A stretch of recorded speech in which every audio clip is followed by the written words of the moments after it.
ಇವತ್ತು ಹೀಗೆಲ್ಲ ಆಗ್ತಿರ್ಲಿಲ್ಲ. ಅಮ್ಮ ಅಮ್ಮ ದಯವಿಟ್ಟು ನನ್ನ ಮಾತು ಕೇಳಿ. ನೀವು ಹೀಗೆ ನರಳೋದನ್ನ ನಾನು ನೋಡಕ್ ಆಗ್ತಾ ಇಲ್ಲ. ಅಮ್ಮ ನನಗೋಸ್ಕರ ಸ್ವಲ್ಪ ಔಷಧಿನ ತಗೊಳ್ಳಿ ಅಮ್ಮ. ಆಳು ಹೇಳಿದಾನೆ ನಿಮ್ಗೆ ಗುಣ ಆಗುತ್ತೆ ಅಂತ. ಆ ಹುಡ್ಗ ಯಾರಿಗೇನ್ ಕೊಡ್ತಾನೆ ಅನ್ನೋ ಅದು ಅವನಿಗೆ ಗೊತ್ತು. ನಿನಗೆ ಆ ಬಾಳು ಮೇಲೆ ಸ್ವಲ್ಪ ಅಭಿಮಾನ ಜಾಸ್ತಿನೇ. ನಾನೇನ್ ಹೇಳ್ತೀನೋ ಅದನ್ ಯಾರು ಕೇಳಿಸ್ಕೊಳಲ್ಲ ನೀವು. ಸರಿ, ಈ ಸಲ ತಗೋತೀನಿ, ಕೊಡು. ಆದ್ರೆ ಒಂದ್ ಹೇಳ್ತೀನಿ ಕೇಳೋ, ನನಗೇನಾದ್ರೂ ಹೆಚ್ಚು ಕಡಿಮೆ ಆದ್ರೆ ಅದ್ರ ಜವಾಬ್ದಾರಿ ಆ ಬಾಳುನೇ.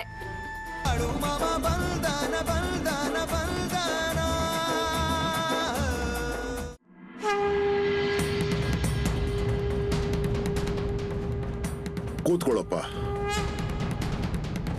ಏನಪ್ಪ, ನಿನ್ ತಾಯಿಗಿನ್ನೂ ಆರೋಗ್ಯ ಸುಧಾರಿಸಿಲ್ವಾ? ಹೌದಲ್ವಾ? ಅದು ಹಾಗೆ ಆಗುತ್ತಪ್ಪ. ಈಗ ಅವಳಿಗೆ ವಯಸ್ಸಾಗಿದೆ, ಇನ್ನು ಎಷ್ಟು ದಿನ ಅವಳು ಬದುಕ್ತಾಳೆ? ಅವಳ ದೇಹ ಸುಸ್ತಾಗಿದೆ. ಇಲ್ಲಿವರೆಗೂ ಮನಸ್ಸಿನಿಂದ ಸೇವೆ ಮಾಡಿದ್ಯಲ್ವಾ? ಇನ್ನು ಎಷ್ಟು ಆಸೆ ಇಟ್ಕೊಳ್ತೀಯ? ಮನುಷ್ಯನದು ಹೀಗೆ ನಡೆಯುತ್ತದಪ್ಪ. ಇವತ್ತಿರ್ತಾರೆ, ನಾಳೆ ಇರೋದಿಲ್ಲ. ಸರಿ, ಏನು ಯೋಚನೆ ಮಾಡಬೇಡ. ಮುಂದೆ ಬಾ, ಇಲ್ಲಿ ಬಾ. ಈ ಭಂಡಾರವನ್ನು ತಗೋ, ಮತ್ತೆ ಇದನ್ನು ಅವಳು ಕೊಡು.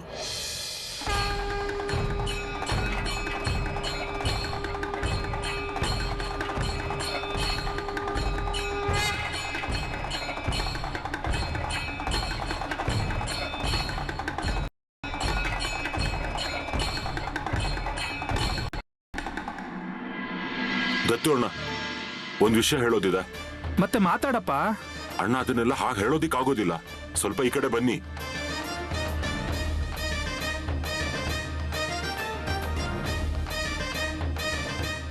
ಏನ್ ವಿಷಯ? ಅರೆ ದತ್ತು ಅಣ್ಣ, ಮಹಾರಾಜರು ಹೇಳ್ತಾ ಇದ್ರು ಬಂದಾಗ್ನಿಂದ ಅಂಬ್ಲಿ ರೊಟ್ಟಿ ಇಷ್ಟೇ ಊಟ ಈಗ ಅವ್ರಿಗೆ ಮಾಂಸದ ಊಟ ಬೇಕಂತೆ.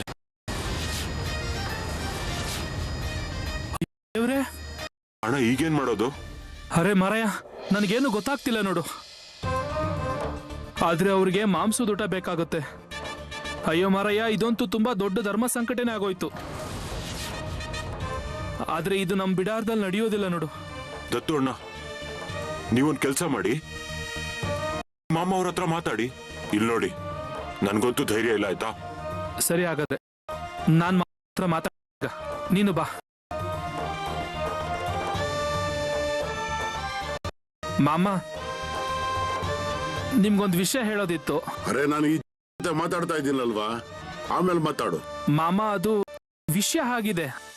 ಸರಿ, ಹೇಳು ಮಾಮ. ಕಿವಿಲ್ ಹೇಳ ನಾನು ಈಗ. ಸರಿ, ಹೇಳು ಮಾಮ. ಮಹಾರಾಜರು ಹೇಳ್ತಾ ಇದ್ದಾರೆ ಅವ್ರಿಗೆ ಮಾಂಸದ ಊಟ ಬೇಕಂತೆ.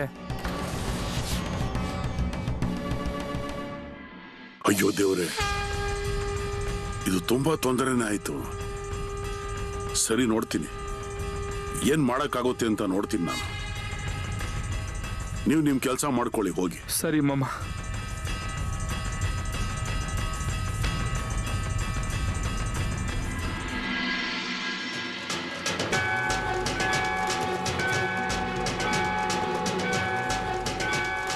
ಸರಿ, ಆ ಬಾಳುನ ಮಾಧುನಲ್ಲಿ ಕರ್ಸೋ.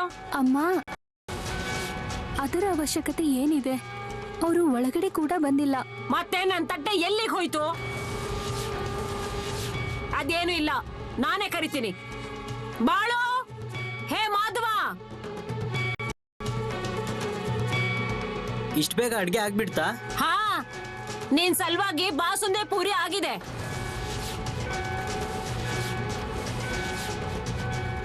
ಏನಾಯ್ತು ಅಮ್ಮನವ್ರೆ? ದೇವ್ರ ಮನೇಲಿರೋ ತಟ್ಟೆ ಎಲ್ಲಿ ಹೋಯ್ತು? ದಿನ ನಾ ಪೂಜೆ ಮಾಡ್ತಿದ್ದಲ್ಲ ಅದು. ನಾನಂತೂ ಒಳಗಡೆ ಸಹ ಬಂದಿಲ್ಲ. ನನಗದೆಲ್ಲ ಗೊತ್ತಿಲ್ಲ. ನನಗೆ ನಾನ್ ಪೂಜೆ ಮಾಡೋ ತಟ್ಟೆ ಬೇಕು ಅಷ್ಟೇ. ನಿಮ್ಗೆ ತಟ್ಟೆ ಏನೋ ಬೇಕು ನಿಜ, ಆದ್ರೆ ತರೋದೆಲ್ಲಿಂದ? ಅದನ್ನ ನೀ ನೋಡ್ಕೋ. ಎಲ್ಲಿವರೆಗೂ ನನ್ ತಟ್ಟೆ ಸಿಗೋದಿಲ್ವೋ ಅಲ್ಲಿವರೆಗೂ ನಾನು ಅನ್ನ ನೀರು ಏನನ್ನು ಮುಟ್ಟಲ್ಲ.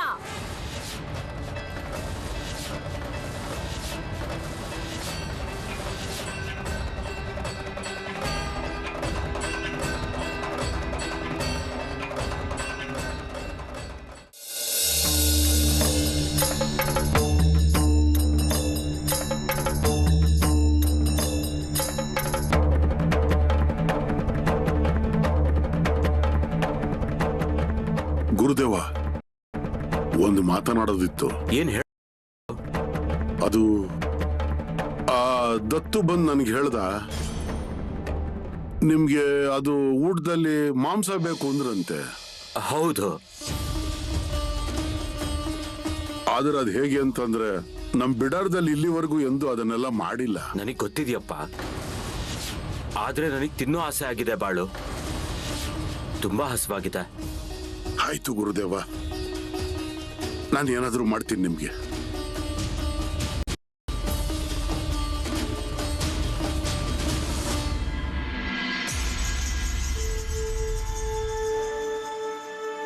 ಅಮ್ಮ, ನಾವ್ ಎಲ್ಲ ಕಡೆ ಆ ತಟ್ಟೆನ ಹುಡುಕಿದ್ವಿ. ಮನೆ ಮೂಲೆ ಮೂಲೆ ಕೂಡ ಬಿಡ್ಲಿಲ್ಲ. ಪೂರ್ತಿ ವಾಡೆಯಲ್ಲಿ, ಅಂಗಳದಲ್ಲಿ, ಅಡಿಗೆ ಮನೆಯಲ್ಲಿ ಎಲ್ಲ ಕಡೆ ಹುಡುಕಿದ್ವಿ. ಆ ತಟ್ಟೆ ಎಲ್ಲೂ ಸಿಗ್ಲಿಲ್ಲ. ನೀವು ಹೇಳಿದ ಹಾಗೆ ಕೊಟ್ಟಿಗೆಯಲ್ಲಿ ಕೂಡ ಹುಡುಕಿದ್ವಿ, ಆದ್ರೆ ಆ ತಟ್ಟೆ ಎಲ್ಲೂ ಸಿಗ್ಲಿಲ್ಲ. ತಟ್ಟೆನ ಯಾರಾದ್ರೂ ನುಂಗ್ಬಿಟ್ರಾ? ಯಾರಾದ್ರೂ ಹೂತ್ ಬಿಟ್ರಾ? ಅಥವಾ ತಟ್ಟೆ ಹಾರ್ ಹೋಯ್ತಾ? ಅಮ್ಮೋರೆ, ನಾವು ಎಷ್ಟು ದಿನದಿಂದ ಕೆಲಸ ಮಾಡ್ತಾ ಇದ್ದೀವಿ, ಯಾರು ಆ ತಟ್ಟೆನ ಮುಟ್ಟೋದಿಲ್ಲ. ಗೊತ್ತಿದೆ ನೀವ್ ಆ ತಟ್ಟೆಯಲ್ಲಿ ಪೂಜೆ ಅಂತ. ನೀವು ಕೈ ಆದ್ರೆ ಆ ಬಾಳು ಮುಟ್ಟಿರ್ಬಹುದು ಅಲ್ವಾ? ಅಮ್ಮ, ಆ ಬಾಳು ಆ ತಟ್ಟೆ ಕೂಡ ಮುಟ್ಟಲ್ಲ. ಅವನು ವಾಡೆ ಒಳಗಡೆ ಕೂಡ ಬಂದಿಲ್ಲ. ನೀನು ಆ ಕಡೆ ಈ ಕಡೆ ಹೋದಾಗ ಅವನ್ ತಗೊಂಡಿರ್ಬೋದಲ್ವಾ? ಅವನಿಗೆ ಊಟ ಮಾಡಕ್ಕೆ ತಟ್ಟೆ ಬೇಕಾಗಿತ್ತು ಅಲ್ವಾ? ಅಮ್ಮ, ಅವನು ಒಳಗಡೆ ಮತ್ತೊಂದ್ ಸರಿ ಬಂದ್ಮೇಲೆ ಅವನ್ಗೆ ಆ ತಟ್ಟೆ ಬಗ್ಗೆನೇ ಗೊತ್ತಿಲ್ಲ.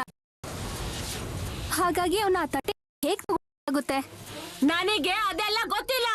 ಏನಮ್ಮ ನೀನು, ಯಾರ್ ಕಡೆಯಿಂದ ಆದ್ರೂ ಹಾಗಿಸ್ಕೊಂಡ್ ಬರ್ತಾರಾ? ಅವನಿಗೇನ್ ತಿಳಿಯತ್ತೆ ಅಂತ ಅವನ್ ಹತ್ರದಿಂದ ಔಷಧಿ ತಗೊಂಬಂದಿದ್ಯಾ ನೀನು?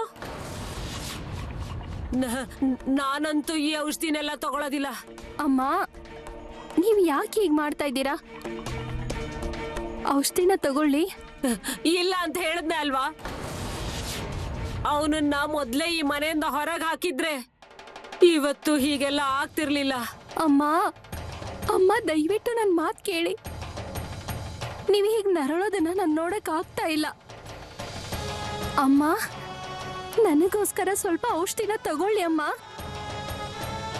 ಆಳು ಹೇಳಿದಾನೆ ನಿಮ್ಗೆ ಗುಣ ಆಗುತ್ತೆ ಅಂತ. ಆ ಹುಡ್ಗ ಯಾರಿಗೇನ್ ಕೊಡ್ತಾನೆ ಅನ್ನೋ ಅದ್ ಅವನಿಗೆ ಗೊತ್ತು. ನಿನಗೆ ಆ ಬಾಳು ಮೇಲೆ ಸ್ವಲ್ಪ ಅಭಿಮಾನ ಜಾಸ್ತಿನೇ. ನಾನೇನ್ ಹೇಳ್ತೀನೋ ಅದನ್ ಯಾರು ಕೇಳಿಸ್ಕೊಳಲ್ಲ ನೀವು. ಸರಿ, ಈ ಸಲ ತಗೋತೀನಿ, ಕೊಡು.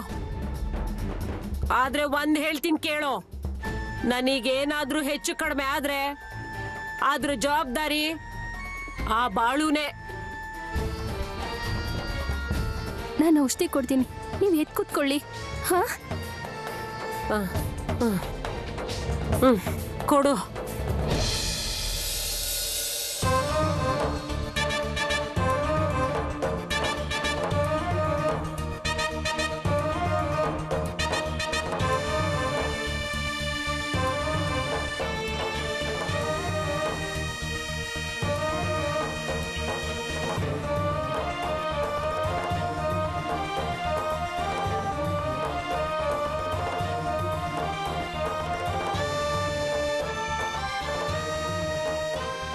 ಅಮ್ಮ, ಈಗ ನೀವು ಸ್ವಲ್ಪ ಮಲ್ಕೊಳ್ಳಿ.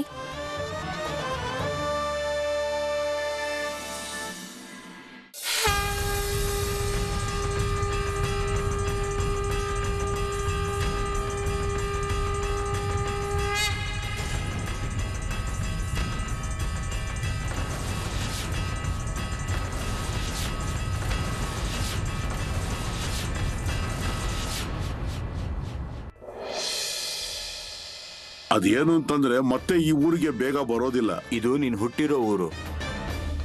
ಅದೇನೇನೇ ಆಗಿದ್ರು ಅದೆಲ್ಲಾ ವಿಷಯಗಳನ್ನ ನಿನ್ ಚರಿತ್ರೆಯಲ್ಲಿ ಬರೆಯಲಾಗತ್ತೆ. ಜನ ಎಲ್ರು ಅದನ್ನ ಪಾರಾಯಣ ಮಾಡ್ತಾರೆ. ಇದೊಂದೇ ಊರಲ್ಲ ಗುರುದೇವ, ಇಲ್ಲಿವರೆಗೂ ಅದೆಷ್ಟು ಊರುಗಳನ್ನ ನೋಡಿದೀನಿ, ಎಷ್ಟು ತಿರುಗಾಡಿದೀವಿ, ಎಷ್ಟು ಅಲ್ದಾಡಿದೀವಿ, ಆದ್ರೆ ಯಾವ ಲೆಕ್ಕನೂ ನನ್ನ ಹತ್ರ ಇಲ್ಲ. ಬಾಳು, ನೀನ್ ಇಷ್ಟು ದೊಡ್ಡ ಭಕ್ತರ ದಂಡನ್ನ ತಯಾರು ಮಾಡಿದ್ಯಾ, ಅದ್ರಲ್ಲಿ ಎಷ್ಟು ಜನ ಸೇರ್ಕೊಂಡಿದ್ದಾರೆ ಅಂತ ಹೇಳೋದಿಕ್ಕೆ ಆಗೋದಿಲ್ಲ. ಯಾವ್ಯಾವ ಮನೆಗಳಲ್ಲಿ ನೀನು ಉದ್ಧಾರ ಮಾಡಿದ್ಯಾ ಆ ಮನೆಗಳಲ್ಲೆಲ್ಲ ಪೀಳಿಗೆಗಳವರೆಗೂ ನಿನ್ ಪೂಜೆ ನಡೆಯುತ್ತೆ. ಗುರುದೇವ, ಇದೆಲ್ಲ ನಡೀತಿರೋದು ನಿಮ್ ಕೃಪೆಯಿಂದ. ನೀವು ಹೇಳ್ದಾಗ ನಡೀತಿದೆ, ನಿಮ್ಮ ಆಶೀರ್ವಾದ ಇದೆ. ನಾವು ನೀವು ಹೇಳ್ದಾಗ ಕೇಳ್ತೀವಿ. ಈಗ ನೀವೇ ಹೇಳಿ, ಈಗ ಮುಂದೆ ಎಲ್ಲಿಗೆ ಹೋಗೋದು ಅಂತ? ಈಗ ನಾವು ಪಂಡ್ರಾಪುರ ದಾರಿಗೆ ಬಂದಾಯ್ತು. ಒಂದ್ಸಲ ಪಾಂಡುರಂಗನ್ ದರ್ಶನ ಮಾಡೋಣ ಅಂತ. ಸರಿ, ನಡೀರಿ.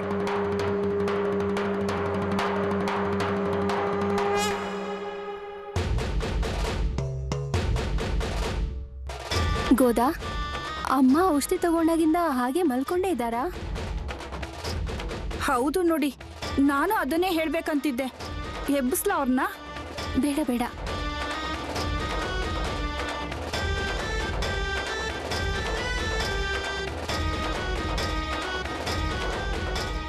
ಅರೆ ಇಲ್ ನೋಡು,